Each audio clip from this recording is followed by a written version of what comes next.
હું શૈલેષ મેર વિશ્વ કોઈ ઠાકોર સમાજ એકતા મહાસંઘના રાષ્ટ્રીય યુવા અધ્યક્ષ।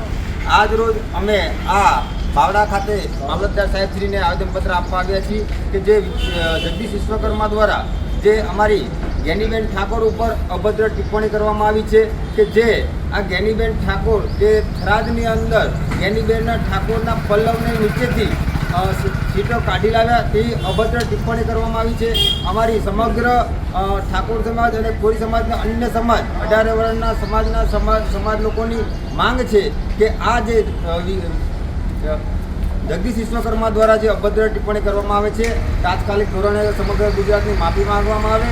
જો માફી માંગવામાં નહીં આવે તો સમગ્ર ગુજરાતની અંદર અત્યારે હાલ જે અમારી લગ્નને એવા બધા કામ ચાલી રહ્યા છે જેવા કે ડાંગરના કામ ચાલી રહ્યા છે પણ એવા લોકો અમે ફ્રી પડશું અને સમગ્ર ગુજરાતની અંદર મોટા પાયે આંદોલન કરવા પડે તો પણ અમારી આંદોલન કરવાની તૈયારી છે। જય કોઈ ઠાકોર સમાજ, જય જવાન, જય હિન્દ।